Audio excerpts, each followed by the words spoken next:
ಪಾಪವನ್ನು ಮಾಡುವಂಥವರಾಗಿದ್ದಾರು ಅಂತ ಎಲ್ಲ ಈ ಪ್ರಕಾರವಾಗಿರುವಂಥವ್ರು. ಯಾಕಂದ್ರೆ ಜೀವ ಅನ್ನುವಂಥವ ಅವಿದ್ಯೆ ವಿಶಿಷ್ಟ ಚೇತನಕ ಜೀವ ಅಂತಾರೆ. ಇಂಥ ಯಾವ ಜೀವ ಅನ್ನುವಂಥವ ವಿಶೇಷವಾಗಿ ರಜೋಗುಣದೊಳಗೆ ಇರ್ತಾನು. ಸತ್ಗುಣ ಅಕಸ್ಮಾತ್ ಬರ್ತದೆ, ರಜೋಗುಣ ತಮಗುಣದೊಳಗೆ ಇರ್ತಾನ. ವಿಶೇಷವಾಗಿ ಪಾಪವನ್ನು ಮಾಡುವಂಥವನಾಗಿದ್ದಾನು ಅಂತ. ಅದಕ್ಕಾಗಿ ಈ ಪ್ರಕಾರವಾಗಿ ಏನು ಅಂತೀರ, ಆ ದುರಿತ ಅಂತೇಳಿದ್ರೆ ಪಾಪಗಳು. ದುರಿತ ಕಂಟಕ ಒಳಿದು. ದುರಿತ ಅಂದರೆ ಪಾಪ ಅನ್ನುವಂಥ ಕಂಟಕ ಅಂದರೆ ಮುಳ್ಳಗಳಿವು. ಮುಳ್ಳ ಏನಪ್ಪ ಅಕಸ್ಮಾತ್ ಜಾಲಿಗಿಡ ಕಡ್ದು ಒಗೆದದ್ದು ಅಂದ್ರೆ ಮುಳ್ಳು ಬಿದ್ದಿರ್ತಾವೆ.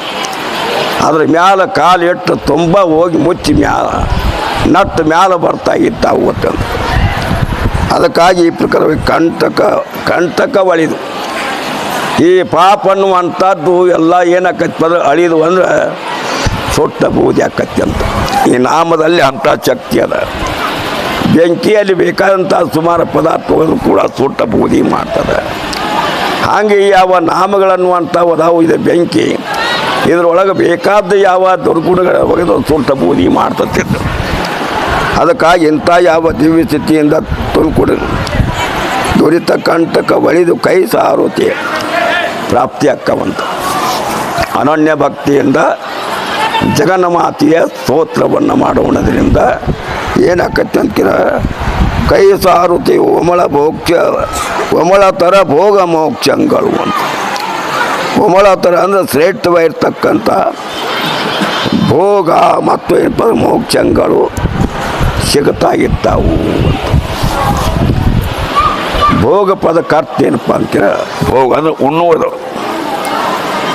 ಶರೀರ ಇಂದ್ರಿಯ ಭಿನ್ನತ್ವೇ ಸತಿ ಏನಪ್ಪ ಈ ಶರೀರೇಂದ್ರಿಯ ಭಿನ್ನತ್ವೇ ಸತಿ ಅನ್ಯತ್ರ ಸುಖ ದುಃಖ ಸಾಕ್ಷಾತ್ಕಾರ ಭೋಗ ಅಂತ. ಶರೀರಗಳಿಂದಲೂ ಇಂದ್ರಿಯಗಳಿಂದಲೂ ಭಿನ್ನವಾಗಿರಬೇಕು. ಅನ್ಯತ್ರ ಬೇರೆಯಲ್ಲಿದ್ದುಕೊಂಡು ಸುಖ ದುಃಖ ಸಾಕ್ಷಾತ್ಕಾರ. ಸುಖದ ಸಾಕ್ಷಾತ್ಕಾರ, ದುಃಖದ ಯಾವ ಸಾಕ್ಷಾತ್ಕಾರ ಅಂತ. ಪದಾರ್ಥ ಅನುಕೂಲ ಇತ್ತು ಅಂದರೆ ಸುಖ ಆಕತಿ, ಪದಾರ್ಥ ಪ್ರತಿಕೂಲ ಇತ್ತು ಅಂದರೆ ದುಃಖ ಆಕತಿ ಅಂತ. ಏನಂತ ಅನುಕೂಲ ಇದ್ರೆ ಅದು ಸುಖ, ಪ್ರತಿಕೂಲ ಇದ್ರೆ ದುಃಖ. ಇನ್ನು ಕೆಲವರು ಅನುಕೂಲನೂ ಇರ್ತಾರೆ, ಪ್ರತಿಕೂಲನೂ ಇರ್ತಾರೆ. ಎರಡೂ ಸಮಯದೊಳಗೆ ದುಃಖವೇ ಆಕತಿ ಅಂತಾರೆ. ಈ ದುಃಖ ಅನ್ನುವಂಥದ್ದು ವಿಷಯದಲ್ಲಿ ಕಾಡ್ತಿದ್ದವನು. ಅದಕ್ಕೆ ಮಹಾತ್ಮರು ಹೇಳ್ತಾರೋ,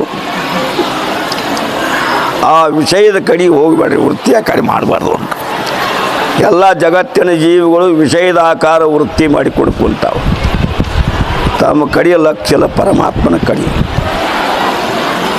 ಪಾರ್ವತಿ ಅಂದರೆ ಪರಮಾತ್ಮ, ಪರಮಾತ್ಮ ಅಂದರೆ ಪಾರ್ವತಿ, ಬ್ಯಾರೇ ಅಲ್ಲ.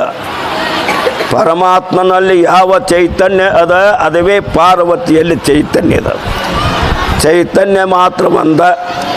ಇದಕ್ಕೆ ಅದ್ವೈತ ಅಂತೇಳಿ ಈ ಪ್ರಕಾರವಾಗಿ ಜಗದ್ಗುರು ಶಂಕರ ಭಗವತ್ಪಾದಾಚಾರ್ಯರು ಏನು ಮಾಡ್ತಾರಪ್ಪ ಅಂತೀರ, ಇದನ್ನು ಮಂಡನ ಮಾಡುವಂಥವರಾಗಿದ್ದಾರು. ವೇದವ್ಯಾಸರು ವೇದಗಳಿಗೆ ಏನು ಮಾಡಿದ್ರಪ್ಪ ಅಂತ ಹೇಳಿದ್ರೆ ವೇದ ವಿಭಾಗ ಮಾಡುವಂಥವರಾದರು.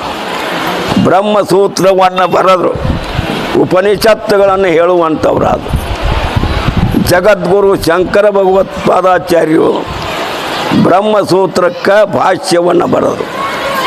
ತಿಳಿಯುವಂತೆ ಏನಪ್ಪ ಕಠಿಣ ಶಬ್ದಗಳಿಗೆ ಅರ್ಥ ಬರೆದರು ಅಂತ.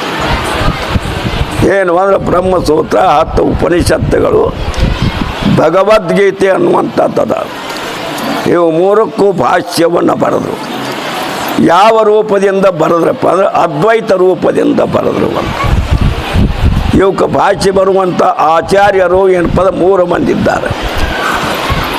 3 ಮಂದಿ ಯಾರ್ಯಾರಪ್ಪ ಅಂತೀರ, ಮಧ್ವಾಚಾರ್ಯ, ರಾಮಾನುಜಾಚಾರ್ಯ, ಶಂಕರಾಚಾರ್ಯ. ಈ 3 ಪ್ರಕಾರ ಯಾವ ಆಚಾರ್ಯರನ್ನು ತಕ್ಕಂಥವ್ರು ಇದ್ದಾರು ಅಂತ ಅಂದಾಗ ಮಧ್ವರು ಭೇದ ರೂಪದಿಂದ ಏನು ಮಾಡ್ತಾರಪ್ಪ ಅಂದ್ರೆ ಭಾಷ್ಯವನ್ನು ಬರೀತಾರು. ಭೇದ ರೂಪದಿಂದ ಪರಮಾತ್ಮನ ಬೇರೆ, ಜೀವಾತ್ಮ ಬೇರೆ, ಜಗತ್ತು ಬೇರೆ, ಜಗತ್ತು ಸತ್ಯ, ಜೀವನೂ ಸತ್ಯ, ಈಶ್ವರನು ಸತ್ಯ, ಜೀವನು ಬದ್ಧ, ಪರಮಾತ್ಮನು ಮುಕ್ತ ಅಂಥೇಳಿ ಈ ಪ್ರಕಾರವಾಗಿ ಉಪದೇಶ ಮಾಡ್ತಕ್ಕಂಥವರು ಮಧ್ವಾಚಾರ್ಯ. ಇವರು ದ್ವೈತಿಗಳು ಅಂತ. ಆಮೇಲೆ ಏನಪ್ಪ ವಿಶಿಷ್ಟ ಅದ್ವೈತಗಳು ರಾಮಾನುಜಾಚಾರ್ಯ. ವಿಶಿಷ್ಟ ಅದ್ವೈತಗಳು ಅಂದ್ರೆ ಏನು ಅಂತೀರ, ವಿಶೇಷಣ ವಿಶೇಷ ಎರಡೂ ಕೂಡಿದ್ದಕ್ಕೆ ವಿಶಿಷ್ಟ. ವಿಶೇಷಣ ಮಾಯಾ, ವಿಶೇಷ ಪರಮಾತ್ಮನು ಎರಡೂ ಕೂಡಿದ್ದ ವಿಶಿಷ್ಟ ಅದ್ವೈತ ಅಂತಾರೆ. ಈ ವಿಶಿಷ್ಟ ಅದ್ವೈತ ಅನ್ನುವಂಥದ್ದು ಅದ ದ್ವೈತ ಕರ್ಮಕಾಂಡ. ಮತ್ತು ಆಮೇಲೆ ಏನಪ್ಪದ ಯಾವ ಉಪಾಸನ ಅಂತಕ್ಕಂಥದ್ದು ಇದು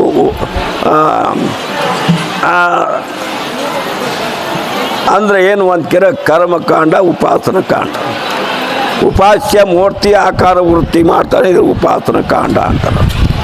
ಈ ಉಪಾಸನ ಕಾಂಡದಲ್ಲಿ ಕೂಡ ಸೂಕ್ಷ್ಮವಾಗಿ ಭೇದ ಅನ್ನುವಂಥದ್ದು ಐತಂದು. ಅಲ್ಲಿ ಅಂತೂ ಮಧ್ವರು ಬರದಲ್ಲಿ ಪ್ರತ್ಯಕ್ಷವಾಗಿ ಭೇದ ಕಾಣ್ತದೆ. ಈ ರಾಮಾನುಜರು ಉಪದೇಶ ಮಾಡಿರುವಂಥ ಈ ಒಂದು ವಿಶಿಷ್ಟ ಅದ್ವೈತದಲ್ಲಿ ವಿಶೇಷಣ ಮಾಯಾ ಅಥವಾ ಪಾರ್ವತಿ ಅಂದರೆ ಮಾಯಾ, ಪಾರ್ವತಿ ಮತ್ತೇನಪ್ಪದ ಪರಮಾತ್ಮ. ವಿಶೇಷವಾಗಿ ಅವರು ಕಾಣ್ತಾರೆ, ಇಬ್ಬರು ಜಗತ್ತನ್ನು ಕಾಣುವಂಥದ್ದಾಗೈತಿ ಅಂತ. ಇವರು ರಾಮಾನುಜಾಚಾರ್ಯ ಇದನ್ನು ಬರೆಯುವಂಥವ್ರು. ಆಮೇಲೆ ಜಗದ್ಗುರು ಶಂಕರ ಭಗವತ್ಪಾದಾಚಾರ್ಯ ಅನ್ನುವಂಥವ್ರು ಬರಿತಾ ಇದ್ದಾರೆ. ಏನು ಬರಿತಾ ಇದ್ದಾರೆ, ಅದ್ವೈತ ರೂಪದಿಂದ ಬರಿತಾ ಇದ್ದಾರೆ. ಏನು ಅಂದ್ರೆ ಅದ್ವೈತ ಬಳಸಿದರ ಅದ್ವೈತವನು ಬಾಹ್ಯದಲ್ಲಿ ಹೊರಗೆ ಹುಡ್ಕಾಕೆ ಹೋಗ್ಬೇಡ, ನಿನ್ನಳು ಏಕೋಭಾವನೆ ಒಡಗೂಡತ್ತೇಳಿ ಬರ್ದಾರ ಅವರು. ನಿನ್ನಲ್ಲೇ ನೋಡು. ಅದ್ವೈತ ಅಂದ್ರೆ ಒಂದು, ಅದ್ವೈತ ಅಂದ್ರೆ ಆನಂದ, ಅದ್ವೈತ ಅಂದ್ರೆ ಪರಿಪೂರ್ಣವಾಗಿ ತುಂಬಿಕೊಂಡದು ಒಳಗೆ ಹೊರಗೆ. ಅಂತರ ಬಾಹಿರ ಏಕರಸ ವ್ಯಾಪಕ ಜೋ ಚೇತನ್ ಇಭುನಭಸಮ ಬ್ರಹ್ಮ ಹೈ ನೈನೇರೇ ನೈ ದೂರ ತಿಳಿ ಪ್ರಕಾರವಾಗಿ ನಿಶ್ಚಲದಾಸರು ಉಪದೇಶ ಮಾಡುವಂಥವರಾಗಿದ್ದಾರೆ. ಇಂಥ ಅದ್ವೈತ ರೂಪದಿಂದ ಭಾಷ್ಯವನ್ನು ಬರೀತಕ್ಕಂಥವರು ಶಂಕರಾಚಾರ್ಯರು ಅಂತ ಹೇಳ್ತಾರೆ. ಆಮೇಲೆ 3 ಮಂದಿ ಆಚಾರ್ಯರು ಇವರು. 3 ಮಂದಿ ಆಚಾರ್ಯರು ಅಂದ್ರೆ 3 ಮಂದಿ ಗುರುಗಳ. ಇವರಿಗೆಲ್ಲ ಏನಪ್ಪ ಶಿಷ್ಯ ಬಳಗ ಭಾಳ ಇರ್ತದೆ. ಒಬ್ಬೊಬ್ಬರಿಂದ 10 ಕೋಟಿ 15 ಕೋಟಿ ಇರ್ತದೆ. ಏನು ಅಂತೇಳಿ ಕರ್ಮಕಾಂಡದಲ್ಲಿ ವಿಶೇಷವಾಗಿರ್ತದೆ ಅವ್ರ ಭಕ್ತರು. ಉಪಾಸನ ಕಾಂಡದಲ್ಲಿ ಸ್ವಲ್ಪ ಕಡಿಮೆ ಆಗ್ತದ, ಜ್ಞಾನ ಕಾಂಡದಲ್ಲಿ ಸ್ವಲ್ಪ ಕಡಿಮೆ ಆಗ್ತದೆ. ಮಲದೋಷ ವಿಕ್ಷೇಪದವನ್ನು ಕಳ್ಕೊಂಡು ಬರಬೇಕು ಗುರುವಿನ ಸನ್ನಿಧಿಗೆ. ಅವರು ವಿಕ್ಷೇಪ ದೋಷ ಒಂದನ್ನು ಕಳೀತಾರೆ. ಯಾರು? ರಾಮಾನುಜರು. ಅವರಿಗೆ ಮತ್ತೆ ಏನಪ್ಪ ಮಲದೋಷ ಆವರಣ ದೋಷ ಕಳೆಯೋಕ್ಕಾಗೋದು. ಮಲದೋಷವನ್ನು ಒಂದನೇ ತೆಗಿತಾರು ರಾಮಾನುಜರು. ಅಂದಾಗೇನು ಅಂತೇಳಿ ಕೆಲವರೆಲ್ಲ ಗುರುಗಳಿದಾರ. ಇದಕ್ಕೆ ಏನಂತಾರಪ್ಪ ಶಂಕರಾಚಾರ್ಯರು, ಹಾಲನ್ನುವಂಥ ಶಬ್ದ ಒಂದಾದ, ಹಾಲ ಸ್ವಲ್ಪ ಲಕ್ಷ ಕೊಡಿ. ಹಾಲನ್ನುವಂಥ ಶಬ್ದ ಒಂದಾದ, ಒಂದೈತೆ ಅಂದರೆ ಏನಪ್ಪದ ಆಕಳ ಹಾಲು, ಎಮ್ಮೆ ಹಾಲು, ಆಡಿನ ಹಾಲು, ಕುರಿ ಹಾಲು, ಎಕ್ಕೆ ಹಾಲು, ಕಳ್ಳಿ ಹಾಲು, 1 2. ಆಕಳ ಹಾಲು ಸಾತ್ವಿಕ, ಎಮ್ಮೆ ಹಾಲು ಏನಪ್ಪ ಅವು ರಜೋ ತಮೋ ಗುಣ ಅಂತ. ಅದಕ್ಕಾಗಿ ಎಲ್ಲ ಉಳಿದು ಅಕಸ್ಮಾತ್ ಏನಪ್ಪಂದ್ರೆ ಕಳ್ಳಿ ಹಾಲು ತೊಗೊಂಡು ಬಂದು ಚಾಕ ಹಾಕಿದ್ರೆ ಮುರಿ ಕೆರೆದು ಹೋಗತ್ತೆ, ಸತ್ತ ಹೋಗತ್ತೆ. ಅದಕ್ಕಾಗಿ ನಿಜವಾದ ಹಾಲು ಯಾವುದು ಪದ, ಆಕಳ ಹಾಲವೇ ನಿಜವಾದ ಹಾಲು ಅಂತ. ಆ ಹಾಲವನ್ನು ಕುಡಿದ್ರೆ ಏನು ಪದ ಪುಷ್ಟಿ ತುಷ್ಟಿ ಆಕತಿ. ಆಮೇಲೆ ಬುದ್ಧಿ ಚುರುಕಾಗ್ತೈತೆ, ವಿಚಾರವುಳ್ಳ ಬುದ್ಧಿ ಆಕತಿ, ಏಕಾಗ್ರತೆ ಆಗ್ತೈತಿ. ಗೋಮಾತೆಯ ಹೊಟ್ಟೆ ಒಳಗೆ 33 ಕೋಟಿ ದೇವತೆಗಳು ತುಂಬಿದ್ದಾರುವಂತ. ಅದಕ್ಕಾಗಿ ಇಂಥ ಯಾವ ಪವಿತ್ರವಾದ ಜಗನ್ಮಾತೆ ಇಲ್ಲಿ ಅವರು ಹೇಳಿಕೊಂಡು ಬಂದು ಜಗದ್ಗುರು ಶಂಕರಾಚಾರ್ಯ ಅನ್ನತಕ್ಕಂಥವ್ರು ಏನು ಮಾಡಿದ್ರಪ್ಪ ಅಂದ್ರೆ, ಇವರು ಆಕಳ ಹಾಲು ಇದ್ದಂಗೆ ಅಂತ. ನೀ ಬ್ರಹ್ಮ ಸ್ವರೂಪ ಇದ್ದೀಯ ಅಂದ್ಬಿಟ್ಟವು. ನೀ ಬ್ರಹ್ಮವೇ ಅದಿ, ಬ್ರಹ್ಮದಕ್ಕಿಂತ ಭಿನ್ನವಾಗಿ ಮತ್ತೊಂದು ಏನೂ ಇಲ್ಲ. ಹೆಂಗೆ ತಿಳ್ಕೊಂಡ ಅಂದ್ರೆ ಏನು ಪದ ಮುಕ್ತಾವ, ದುಃಖಲ್ಲ. ಎಲ್ಲಿ ಹೋಗುವುದು ಬರುವುದು ಕೂಡ ಇಲ್ಲ. ಕರ್ಮಕಾಂಡದಲ್ಲಿ ಹೋಗುವುದು ಬರುವುದಲ್ಲ, ಉಪಾಸನ ಕಾಂಡದಲ್ಲಿ ಹೋಗುವುದು ಬರುವುದು ಅಲ್ಲ, ಜ್ಞಾನಕಾಂಡದಲ್ಲಿ ಹೋಗುವುದು ಬರುವುದು ಇಲ್ಲ. ಗಗನಾದಿಗಳು ತನ್ನೊಳಗೆದ ಕಾರಣದಿಂದ ಮಿಗಿಪೂರ್ಣ ಪದವೆಂತು ಭಯಶಂಭುಲಿಂಗವೇ ತಿಳಿ ಪ್ರಕಾರವಾಗಿ ಪ್ರತಿಪಾದನೆ ಮಾಡಿ, ಆಕಾಶ ಮೊದಲ ಮಾಡಿಕೊಂಡ ಭೂಮಿಯ ಕಡಿಯಾಗಿ ಇವೆಲ್ಲವೂ ಯಾರಿಂದ ಉತ್ಪತ್ತಿಯಾಗ್ಯಾವಪ್ಪ ಅಂದ್ರೆ ತನ್ನೊಳಗೆದ ಕಾರಣದಿಂದ. ತಾನ್ಯಾರು ಬ್ರಹ್ಮದಿಂದ ಅಭಿನ್ನವಾಗಿರ್ತಕ್ಕಂಥ ಏನು ಪ್ರತ್ಯೇಗಾತ್ಮ ಇದ್ದಾನ, ಆ ಪ್ರತ್ಯೇಗಾತ್ಮನಿಂದ ಇವೆಲ್ಲ ಏನು ಪದ ಉತ್ಪತ್ತಿಯಾಗಿದ್ದಾವೆ ಅಂದಾಗ ಇವು ಯಥಾರ್ಥ ಅಲ್ಲ. ಇವುಗಳಿಗೆ ಆಶ್ರಯವಾಗಿ ಅಧಿಷ್ಠಾನವಾಗಿ ಈ ಪಂಚಭೂತಗಳು ಯಾರನ್ನು ಆಶ್ರಯ ಮಾಡಿಕೊಂಡಿದ್ದಾವೆ? ನಿನ್ನನ್ನು ಆಶ್ರಯ ಮಾಡಿಕೊಂಡಿದ್ದಾವೆ. ನೀನು ಯಾರ ಪರಿಪೂರ್ಣ ಪರಬ್ರಹ್ಮ ಸ್ವರೂಪ ಇದ್ದಿ. ಪರಿಪೂರ್ಣ ಪರಬ್ರಹ್ಮ ಸ್ವರೂಪ ಅಂದರೆ ಜಗನ್ಮಾತೆ. ಜಗನ್ಮಾತೆನ ಪರಿಪೂರ್ಣವಾದ ಪರಬ್ರಹ್ಮ ವಸ್ತು, ಪರಿಪೂರ್ಣವಾದ ಪರಬ್ರಹ್ಮ ಸ್ವರೂಪವೇ ಜಗನ್ಮಾತೆ ಅಂತ ಅಂದಾಗ ನೀನು ಅದರ ಸ್ವರೂಪ ಇದ್ದಿ. ಏನು ಜಗನ್ಮಾತೆಯ ಸ್ವರೂಪವೇ ನೀನದಿ, ಪರಬ್ರಹ್ಮ ಸ್ವರೂಪವೇ ನೀನಿದ್ದಿ ಅಂತ.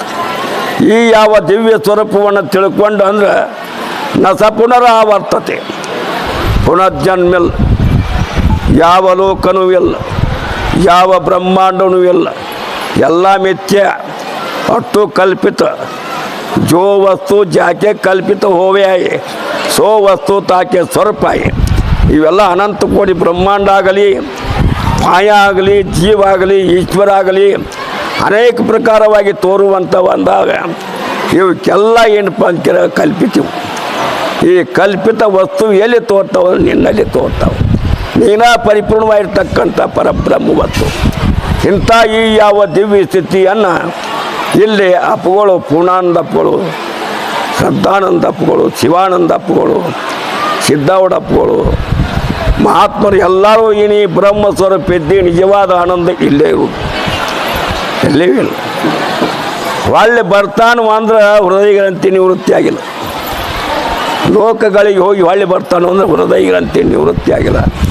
ಹೃದಯಗ್ರಂಥಿ ಬ್ರಹ್ಮಜ್ಞಾನದಿಂದ ನಿವೃತ್ತಿ ಆಕತ್ತೆ ಅಂತ ಅಂದಾಗ ಏನಪ್ಪ ಅಂದ್ರೆ ಬ್ರಹ್ಮಾಕಾರ ವೃತ್ತಿ ಒಳಗೆ ಇರುವ ತಳಿ ಪ್ರಕಾರವಾಗಿ ಜಗದ್ಗುರು ಶಿವಾನಂದಪ್ಪಗಳು, ಜಗದ್ಗುರು ಪೂರ್ಣಾನಂದಪ್ಪಗಳು, ಜಗದ್ಗುರು ಏನಪ್ಪ ಅಂದ್ರೆ ಶ್ರದ್ಧಾನಂದಪ್ಪಗಳು ಇಂಥ ಒಂದು ಯಾವ ದಿವ್ಯ ಸ್ವರೂಪವನ್ನು ತಿಳ್ಕೊಂಡಾರ.